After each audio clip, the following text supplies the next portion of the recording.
me. Nice little quaint little always kindly old New England town. Welcome. Hey everyone, it's Jonathan and welcome back to Every Version Ever. Today we're continuing our series on Disney's Lady and the Tramp and moving on to the sequel, Lady and the Tramp 2, Scamp's Adventure. Joining me once again are Nicki and Katie, and we all probably know where this one is going, so let's just get on with it. Had you guys seen this before this time? I feel like maybe because my nieces had all the sequels just because they were in that age. I feel like might have seen the sequels with them like at one point, but it was more like background noise by and large. Mm-hmm. I think I watched this once because I vaguely remember when it came out. I would have been early teens, and like if Disney came out with a new movie, we borrowed it from the library at least once. So I know I've seen this at least once, but I had forgotten the entire thing. I did not remember what this movie was about. I didn't remember any of the characters, nothing. I know I saw it, but nothing stuck with me at all. Yeah, I remember I had seen it as a kid. I think I rented it a couple years after it came out. Because I think I remember it too well for when it came out. It's seen it then, but I remember scenes more based off of on one of my VHSs. It had a trailer on that for this movie, and I saw that more often. And so it was really strange because it's one of those trailers where they have lines of dialogue playing over scenes that aren't where the dialogue goes, but they kind of lip sync to the dialogue. So I'm watching the movie and it's weird because the dialogue's not coming out at the right scene from my memory of this trailer. And I'm like, this is trippy and weird. But I didn't like it back then, and I think I had good taste. So you're saying it hasn't gotten better with age? No, it's got maybe worse. That's fair. Because I was reminded what Scamp sounded like. I will also say I haven't, like, I guess when my nieces were young, they watched a lot of the sequels to the original Disney pieces. Mm-hmm. And like with Little Mermaid and pieces like that, there wasn't that much difference between like the original piece and the art style of the remake or the sequel. But with this being, you're talking a good 40 years in most cases, to at least the mid to late 90s. Mm-hmm. And it was interesting to see them like try and match that pattern. Yeah, there's such a huge difference in art style, and this is also something I thought of when I watched Bambi 2 for the podcast. It's such a huge departure. It's so long since the original. I mean, not only does it not need to be made, but the art style just can't be the same because they're using completely different tools. Well, and the talent is different too. You're talking about folks that, obviously if you're an artist, you can adapt your style, but to try and match for someone that was drawing that specific way for however long that they did it and ask someone else to come in and copy that style. And Katie, I'm sure you can attest to this. Mm-hmm. It takes time, and it's not as simple as people would go, oh, well, just, draw it like this. Yeah.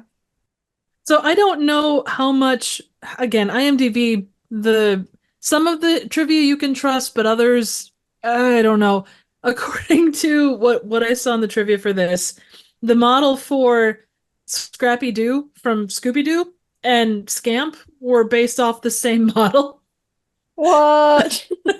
Again, I don't necessarily think they were. They are similar in nature, but you could say that about a lot of stuff. I mean, I highly doubt it, but it just, the kind of characters that they are, it kind of is a fun little thing. Scampy-Doo. I feel like he's more just kind of his model would have been Tramp, but he just has a bigger head. Scrappy-Doo has a much bigger head even than either of them, so also true. He's like 50% head. That's a hell of a thing to have a strong neck to hold up. Can you imagine the neck muscles on that? No wonder he's so crabby all the time. Oh gosh, I mean, he does have a pretty thick neck. I don't think it really stuck out. Well, obviously, I wouldn't have known anybody as a kid, but like there was kind of a lot of big names in this, like far more than there needed to be. Yeah. I feel like Disney was there wasn't really even a poster to put these names on because it's not like this is going to a theater. They're putting this out on DVD. It's like, why do you need to get all of these huge names? Like, I mean, somebody like Jodie Benson, I guess it makes sense. She's kind of Disney royalty, so get somebody like that. But like Scott Wolf and Alyssa Milano, why do they need to be the main characters of this movie? I don't know.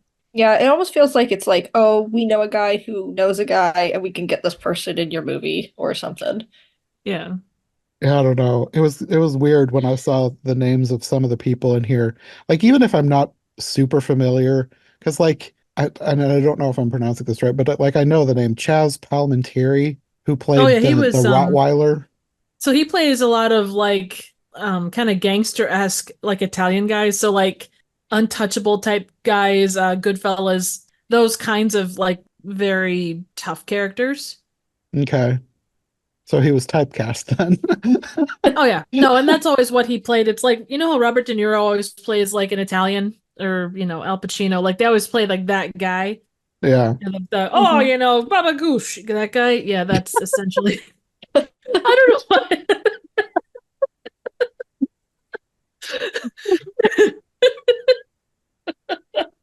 They're like the I'm walking here kind of guy, that whole- Yeah. But definitely he was typecast for that role. He's known for playing like the kind of tough guy. So hmm I think the one that surprised me the most was Mickey Rooney played the Irish Wolfhound, which was just such a weird, like, why Mickey Rooney? because he needs to pay his rent. I mean, that's why any of them are here, probably. Yeah, I will tell Probably. you this, and this is like this is very like low budget movie thing, but there's this horror movie called Silent Night, Deadly Night. And there are five of them. And there should not be five of them.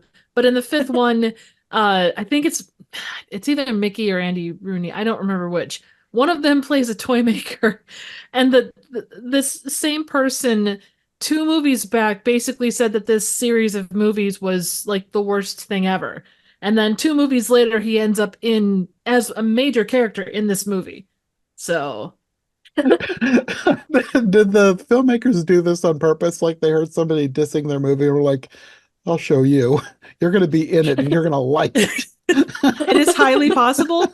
I cannot say that for sure, but I guarantee you that he was eating just a little bit of crow at that point. He either needed to make a house payment or it was easy money or something. But Probably.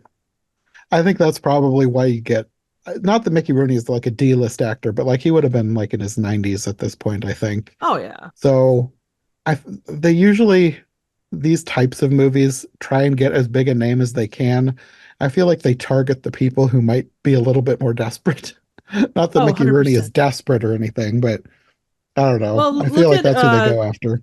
Ernest Borgnine and was it Tim Conway that played Mermaid Man and Barnacle Boy and SpongeBob? Like Yeah, that but was a those are iconic reoccurring, characters, right? But at that time they wouldn't have been. I mean, who I would who knows? suppose. Amongst a certain subsect of the population, maybe Scramp. Uh, yeah, what was that? Yeah. Scamp. I like his name better. His name is Scramp now. Who's to say that Scamp isn't like an iconic character worthy of his own, franchise? No, please. Although apparently he was like the story basis for his whole thing. Like there was a set of Disney comics that Yeah, kind of go into his story. that probably is why they chose to focus this on him. Not that they had any grand ideas of like, oh, we're going to dive into Disney history and bring back a long forgotten beloved character. No, they just wanted to make a sequel that had name recognition. But it is interesting that they did choose the character that Disney had originally given a comic series to. Yeah. On that note, like the first like 15 minutes, well, 10 minutes of this thing, if you wanted to check off every major character and place from the original, They basically go through and show you everything Yeah. in that first 10 minutes. Yeah. The way this opened was as soon as it started, as soon as this chorus started singing, I was just shaking my head. I was like, this is such a downgrade. Even though I watched this first, like I had remembered enough from watching the original so many times as a kid that this is such an obvious downgrade. I Mhm. don't think Yeah. watching this when I did back then, I would have recognized this as the downgrade because I hadn't watched enough movies to notice things. But Well, then and it was built for a kid. Like this was yes, yeah. tailored for a kid audience. It wasn't. I mean, we can scrutinize anything, Uh-huh. and you still need to hold the task kids movies on a certain amount of levels. But Yeah, it does require a little bit different take than what you're going to do with the normal movie. yeah, And I'm not disagreeing with you on anything so far. I'm just saying on that front. yeah. No, that's kind of the whole problem with these movies is that they're built for kids and only kids. Like they are trying to sell a DVD to parents who just want to buy their kids a movie and keep them quiet. The way that Disney made and still tries to do their movies is something that will appeal to the entire family, be as entertaining for the 3-year-old as it is for the 40-year-old. But that is not this movie. No. This movie was aimed at 6-year-olds and probably not too many other people. Hey, John, the Wish was also not meant for anybody outside of anyone above the age of 6. I think they tried to make it, but Um, they didn't quite get there. yeah, and that's disrespectful to 6-year-olds. They have better taste. That is a good point. I will say though, Wish had a couple of songs that I liked. This had no songs that were even remotely memorable. Even though I watched this morning, nothing stuck with me. Yeah, like the songs, they didn't flow well, is just all I can say. Like, I don't understand. I don't know understand songwriting. I don't write songs or anything, but like just the way they were written, like they were so uncatchy and so Out of just place. out of Yeah. place, and the characters are just saying words I for think whatever reason that didn't like stick. part of it is that it is following up a movie that was not a musical. The original did have songs. Occasionally, those songs were sung by characters on screen, but that was not part of that world. Like, if you're going to have a musical and everybody breaks into song, fine. That's part of this world. I can suspend my disbelief. For this, you're coming off of Lady and the Tramp, where that wasn't the norm for the world, even though you had a couple songs that some characters did sing. This is like they were making a musical, and this did not need to be a musical, and all the characters did not need to break into song. They didn't need to interrupt the action with a song. They didn't need to explain action with a song. It felt so weird in this movie. But Jonathan, if you put a song in the movie, then you don't have to show the characters' motivations. You can just tell them. Yeah, I think that's what they were trying to do. Plus, kids love music, right? Right? Sometimes. But like, I mean, I was early teenage, so I wasn't like a small child. This did not stick with me, and I bet if I asked any of my brothers, they would have also completely forgotten about this movie, and none of the music would have stuck with them either. Yeah, no, nothing really sticks with you. I Agreed. will say that as I was watching, like I was like 2 or 3 songs in, I was like, this is terrible. Who wrote this? And I had to look it up because I was like, there's no way they got actual professional songwriters, but they did. I was shocked when I found out who wrote the songs. Not that I recognized them, but the music was by Melissa Manchester and Norman Gimbel. Norman Gimbel has been working with Disney for decades and decades. Like he's passed on now, but like he wrote "A Whale of a Tale" for the 20,000 Leagues Under the Sea, which is an iconic Disney song. Maybe he was having an off year. Maybe. Melissa Manchester also is long career. She wrote music for The Great Mouse Detective. She voiced the singer Mouse in the bar scene.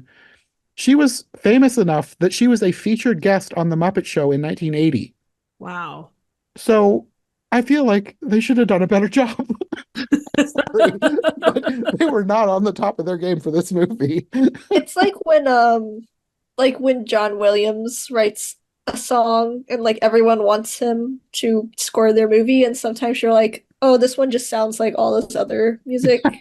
They're just like, okay, this one I doing for rent, not for passion. I was just gonna say maybe this is like Mickey Rooney voicing a random dog. They just needed the paycheck. Yeah. It could also be a matter of timing. They're like, okay, you have a week to write, 12 new songs and the score, and it better be catchy.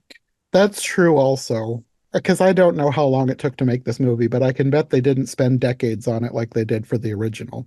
Oh, definitely not. And the thing is, like, it feels, just looking at the way this was done, you can kind of see, like, oh, well, you've got, like, the Don Knotts inspired dog catcher, and you've got, like, the Reggie dog was kind of based off Cujo. There's a lot of referential stuff, so you're not creating everything from scratch. You've got, like, your basic palette. And sometimes it's used well, and in this case, it's not used well at all. No. For a lot of things, even, I don't want to say like the worst movies, like, because even, I don't know why we keep bringing up Wish, but like even with Wish, there were scenes I enjoyed in Wish. It had its moments that I liked. It had moments that did stick with me past the movie that I would watch again. I cannot think, even though I watched this morning, I cannot think of a single scene that fully stuck with me as enjoyable. It was just kind of a chore to get through this movie. I hate to sound so horribly negative, but like they really kind of just phoned this one in, which I guess is the legacy of most of the Disney sequels that they made for the direct-to-video line. Yeah. But they really phoned this one in. I mean, I don't know about you, but every time that Scamp said "yep" whenever he was barking, I don't know what he was doing, but he said "yep" like 90% of his lines. I was filled with joy and happiness because it sounded like a dog. Every time they barked or yipped or whatever they were supposed to be saying, it was so good. They sounded so much like a dog. And then you have Frank Welker come in and he's like, hello, I am actual dog noises. And you're like, well, now that just made everyone sound worse. I was just kind of annoyed every time you would have a person pretending No, to yeah. bark. No, it was bad. It was so bad. Like, I feel like Scamp was the worst, but like nobody did Yeah. a very good job barking other than No. Frank Welker. They could have done dog barking classes if they had really wanted to. Or just get Frank Welker to do all the barking. Oh yeah, and Or modulate just was in the reporting studio. dogs. Yeah, I feel like that's even cheaper. that is true. I would also like, I think this one, and well, I guess it would have come out a little bit different, but Little Mermaid's Tale, they kind of follow the kids of our main protagonists from their original movies. Mhm. They're essentially doing the exact same thing. Yeah. It's probably been just as long as I've seen Little Mermaid too, but I think you're right. It's so lazy. Yeah.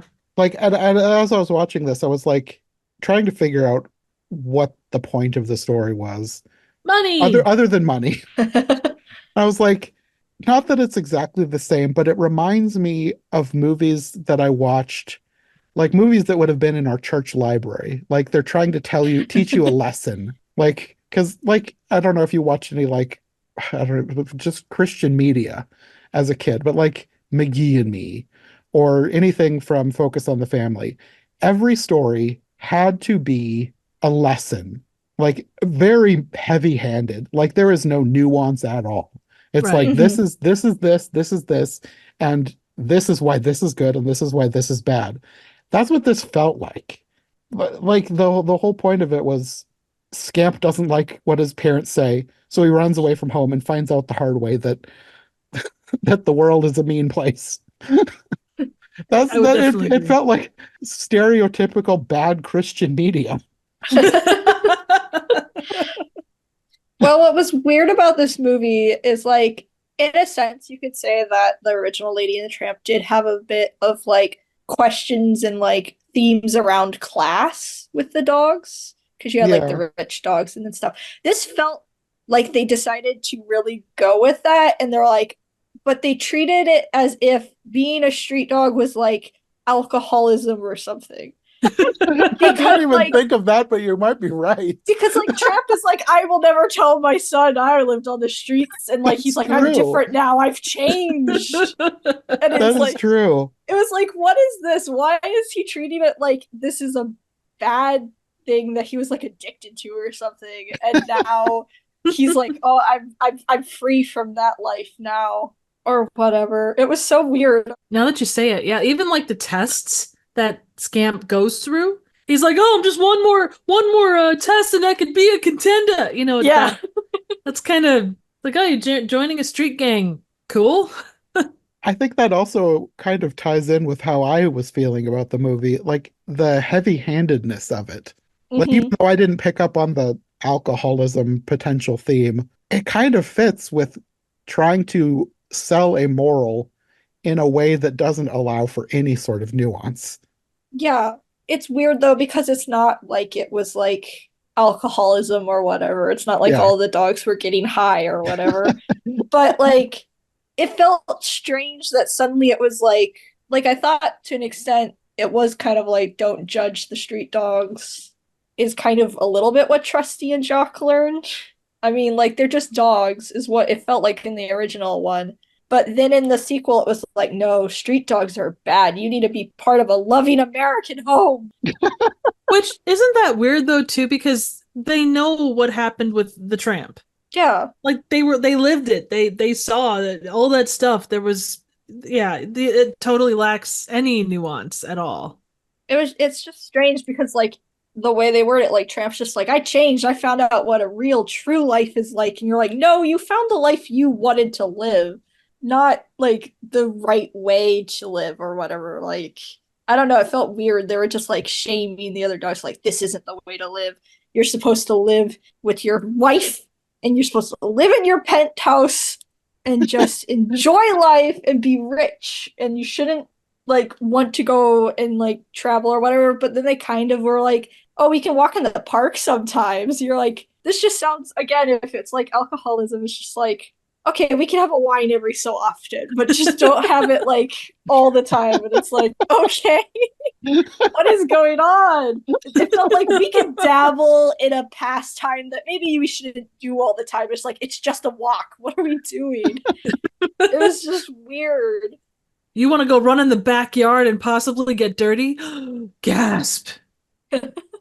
Well, and even with Scamp, like the just the way that he's like, oh well, I want to get dirty and I want to eat out of trash cans and all of that stuff. It's just like, yeah, and I that is totally like a kid thing. Like if you're held on too short of a leash, no pun intended, you definitely get that. But I feel like, you know what, if father and son had taken 2 seconds to communicate. That's what I was thinking through this whole thing. I was like, why aren't you actually just telling him why this is a problem? Because he wouldn't even talk about the fact that he used to live on the streets. Because it's a horrible addiction he had. Being on the streets, he was addicted to the street life. He got soft, man. He got soft. I think this is a problem I have with a lot of movies like this, where somebody just doesn't say something, and like the fact that they withhold this like one piece of information, if they had told it, the entire movie couldn't happen. Yeah. So it's like, well, we got to make it a secret because we need this thing to happen. Doesn't make sense. Men can't talk about their feelings. That's right. I mean, it was 2001. It was a long time ago. What stays on the streets? Yep. I'm sorry, what goes on the streets stays on the streets. Talk about it in your loving family home with your full bowls of food. You're expected to eat all your food. Oh, the horror. One thing I thought was interesting, and slightly away from like overall themes, they kind of give you context for timing on when this happens, like when this is set. And it kind of plays in because like Victorian times people like kept their feelings under the wraps, but it was like one of the newspapers was from 1911 and 1911 talks about the Titanic. Oh, really? Yeah, I missed that. apparently. I just saw it in the trivia, so. Well, I probably was only half paying attention because I was so bored. So you call yourself a Disney podcaster, and I don't even know what to say, man. I'm disappointed. I think in talking about these two movies, I figured out another thing that about this one of why it's such a downgrade. Because at its core, this is just as simple a story as the original. Because with the original, you basically have the story of lady is adopted, they have a baby, there's a bit of conflict, she has an adventure out in the world, she comes back, saves the day, the end. With this, you've got this dog, he's unhappy with his life, he runs away, he has an adventure, he finds a girlfriend, he comes back, they get adopted, or she gets adopted. That's it. It's a very simple story, but they throw in like all of these complications that really didn't need to be there. Like meeting the junkyard dogs and finding out that, oh, they actually knew Tramp in the past and this guy was, they were kind of friends. And now he's mad at Tramp for leaving the streets. Okay, so the way he worded it almost sounded like they were like a couple or something. Because he's like, I gave him an ultimatum. It was me or her, and he left. I was like, I'm getting some romantic jealousy from this guy. Again, it could have been a contender. You're not wrong. Well, I mean, it's not. That's obviously not what was happening, but you're not wrong about that. But even that, no matter if it was like a couple or just best friends, Yeah. it doesn't make sense either way because, well, first of all, you didn't even see this in the original movie. Like this is almost as egregious as the entire premise of Bambi 2 happening in the year between the scene where Bambi's mother gets shot and where he grows up. This is just inserting backstory into a movie we've already seen where none of this happened because you never saw him give Tramp an ultimatum or anything like that. Tramp lived on his own. Tramp was his own dog. He wasn't part of this pack. They've invented this whole thing, and they're just trying to tell you that this is what happened when there's nothing to indicate that anything like this happened in the original story of this dog's life. And I feel like they do that with so many of these direct-to-video sequels. They come up with an idea, and then you have to, if you're trying to make it work within the canon, you really have to jam it in between different scenes in a way that kind of, if you're trying to make it so that this is what actually happened, if you tried to cut it all together and make it work, it kind of ruins the original movie. I don't know. That's just, it annoys me when they try and, like, even, I've said before, Bambi 2 is one of the better ones. The way they did it makes no sense. But it has no need to exist. And the world would be a better place if it didn't exist, even though it's one of the least egregious ones in terms of storytelling and everything. Mm-hmm. This, like, I'm not going to say, like, I don't feel like this should be canon because it almost kind of ruins the original because it's so dumb. Tell us how you really feel. I don't know. I feel like if they had really cared about the original story, they would have put work into making this something that worked with the original story and fleshed out the world and made it into something that can stand alongside the original and stand the test of time. Instead, this is basically a cheap cash grab made to capitalize on the name of the original that has very little to do with the original other than containing the same characters, and it just cheapened the whole thing. Yeah. Well, it killed me, and this is a very small thing, but when Scamp is talking about how he wants to go out and wants to be a garbage dog or a junkyard dog and all the rest. The garbage dog. Guess what, Scamp? You don't have to go far because you're already a garbage dog. Tramp the garbage dog. Exactly. Like and Tramp goes to talk to him and such. Like, lady just stands there and does nothing. She doesn't try to, be like, oh, Scamp, blah, blah, blah, blah, blah, or anything like that. It's just, she just stands there and watches. Mm-hmm. And not that she was necessarily the most vocal in the original, but hold her to that level. There was just no, it's like everything was window dressing with exception of Scamp and Angel. Yeah. The characters were just off.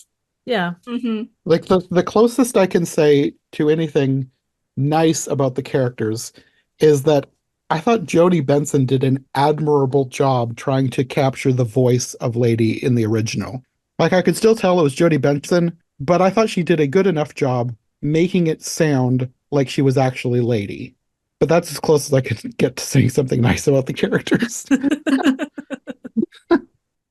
This movie was very anti-wig wearing woman. Yeah. I feel if anything came close to actually making me laugh, it was that lady. Like I didn't actually laugh, but maybe I just sort of breathed out my nose a little bit heavier. I will say that was one joke, at least with the first point, the first time it happened, they did follow it up, which I appreciated. Uh-huh. You know, the lady gets her wig taken off and it goes into the river or something, and then later they think, oh no, it's Scamp, and they pull the wig out of the river, and it's like, oh, that's not Scamp. Yeah. Also, talking about this being a kids movie, when they're doing the junkyard dog song or the street dog song, and the one dog he's chewing on the you don't remember if it was a pillow or a couch or something, but he gets all the foam in his mouth or all the cotton in his mouth, and then talks about not getting distemper shots. It's like, what kid is going to understand distemper?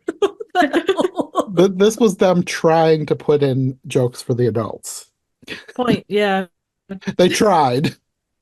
And you get some poor kid that he ends up trying to eat a couch, and the parents sue Disney because they're like, hey, my kid's trying to eat a couch based off of this movie. I would hope that a child would not do that, but you never know. There was also a random Willem scream. Was there? I missed Yeah, it. it was in the alley with Reggie right before that. Okay. I missed Right it. after that. Oh, yeah. I hear a I William must have been scream. too checked out. Yeah, I can hear a Willem scream at like 50 paces, so one of my powers. Normally I can too, but I guess I was off my game today. Or at least it sounded like a Willem scream. It might have been like a variation on a scream like that, but it was in that realm of Willem-esque.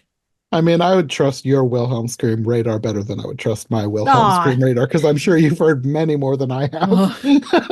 Yeah, there's a lot of low budget movies that use those. So Yeah, I don't really have much more to say about this movie. I feel like we've already explained the plot. There's not a whole lot to go through that's much deeper than anything we've said. It is a very simple movie. It's just they did not flesh it out in a way that made it feel worth it. Like this is not an artistic movie. Like Lady and the Tramp, like I said, it's a very simple movie, but the way they did it made it feel like a piece of art. This movie, while the animation was better than some cheap Disney animation, like the early direct-to-video sequels, it still didn't feel like a work of art. It was like they put the bare minimum effort in to make it look Disney-esque, but in a way that was only passable if you're just looking at it. Like once you start watching it, you realize there's not a whole lot of real artistic love put into this thing. and sadly, I think you can say that about a lot of, not all, like post 2000s Disney stuff, but I think a good chunk of it, that they do suffer from that. Yeah, even the theatrical ones, it is in that era of Disney's one of their dark ages, as some Yeah. people like to call them. Decisions are made by accountants, not by the Yes. creatives. Yeah. And I don't hit not to go off on a tangent, but I feel like history will eventually tell. I think we're in another Disney dark age. It's not like official or anything, but I don't know. One or two good ones here and there. Like I loved Encanto, but like the things around it is just like fine to borderline terrible. I will say I really enjoyed Elementals, but I think it was a right place, Oh, right time. that's kind of Pixar. I movie. don't count Pixar. Oh, that's Pixar, right? I always Yeah. get that screwed up. Okay, my apologies. No, Elemental is a masterpiece. I loved Yeah. Elemental. I went to see it twice in the theater, and Nice. these days it is rare for me to go see a movie twice. Like even if I really like it, I'll wait to get it on DVD. I went to see Elemental twice. It helped that I had people that wanted to see it. I was like, I'll go again. But I loved Elemental. It was so good. Like it's sad that felt more like what you would want for a Disney 100-year thing than Wish. And I'm sorry, Oh, we're yeah, going back yeah. to that again. I apologize. And one other thing, and then I swear I'll get off the Wish tangent, but I was talking to a friend of mine about Wish and how it had all the little Easter eggs from all the different Disney properties and such, or different movies.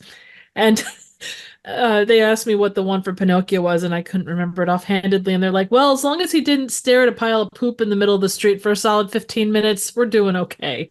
That is an unfortunate bar. I know. but it is a bar. So ideally speaking, it's both a form of measurement and a place where you can go to get drunk if it's not going to hit that bar. I mean, we'll get there when we get to the next one, but I did not remember that there was also a poop joke in the Lady and the Tramp remake. And as soon as that happened, I was like, oh, so I guess I can't blame Pinocchio for setting the bar this low, because Lady and the Tramp did it first. Unfortunately, it wasn't as blatant and horrible in Lady and the Tramp as the Pinocchio one, but I don't it was think still much there. can beat. I don't think much can beat the Pinocchio one. No, and I will say, I should probably save this for the next podcast. We should probably end this one, but I will say I watched. Obviously, this one came out before Pinocchio, and at the time that I watched the Lady and the Tramp remake, it was before Pinocchio, and I was still giving the movies the benefit of the doubt. I was far more charitable to them than probably I should have been. So now, having watched Pinocchio, going back to the Lady and the Tramp remake, I liked it a whole lot less than I did the first time I watched it. I was so annoyed by so many things. I was like, yeah, Pinocchio broke me. Oh, Disney, you see what you've done to this sweet man? You should be ashamed of yourself. Go stand in the corner and make better stuff. Look what you've done. You've given him anxiety. Yes. I don't have words for you that will come up, not you, John, but Disney generally. How dare you? We should probably end this episode so that we can actually go on and talk about the movie that we're trying to save for the next episode. So The elephant in the room. we'll pause for now. And until next time when we go to the Lady and the Tramp remake, do you want to let people know where they can find you if they would like more from you, Katie? You can follow me on Instagram at Katie Draws Things. I draw things. That is not a dog named Scamp with a terrible voice. So And Nicki.